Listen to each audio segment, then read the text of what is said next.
ક્યાંક ને ક્યાંક કોંગ્રેસના લોકો ચૂંટણી પહેલા આ પ્રકારે જ્ઞાતિનું વધ કરતા હોય, આની પાછળ 100% કોંગ્રેસના લોકો છે। સાંભળ્યું આપે શું કહી રહ્યા છે ભાજપ યુવા મોરચાના પ્રદેશ પ્રમુખ પ્રશાંત કોરટ? કહી રહ્યા છે કે રૂપાલા સામેના ક્ષત્રિયોના વિરોધ પ્રદર્શન પાછળ કોંગ્રેસનો હાથ છે। પ્રશાંત કોરટના મતે ચૂંટણી પહેલા કોંગ્રેસ સમાજને અંદરો અંદર લડાવવાનું કામ કરે છે।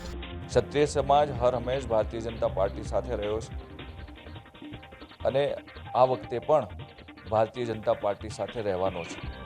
ક્ષત્રિય સમાજના લોકોને પણ દેશના યશસ્વી વડાપ્રધાન શ્રી નરેન્દ્ર મોદીજી માટે ખૂબ માન છે અને હર હંમેશ ભારતીય જનતા પાર્ટી સાથે રહેનારો સમાજ પણ આ ચૂંટણીમાં પાર્ટી સાથે જ રહેવાનો છે। પ્રશાંત કોરટના આરોપ પર કોંગ્રેસે પણ પલટવાર કર્યો। પોરબંદર બેઠકના કોંગ્રેસ ઉમેદવાર લલિત વસોયાએ કહ્યું, ભાજપ ક્ષત્રિય સમાજનો અવાજ દબાવવા માટે કોંગ્રેસ પર ખોટા આરોપ લગાવે છે।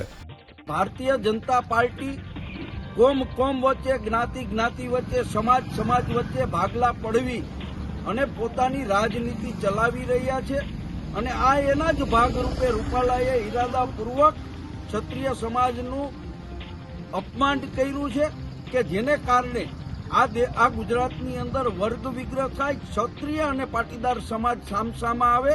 આમાં કોંગ્રેસ નહીં પરંતુ ભારતીય જનતા પાર્ટીના આગેવાનો સમાજ વચ્ચે ભાગલા પડાવવાનો પ્રયત્ન કરી રહ્યા છે।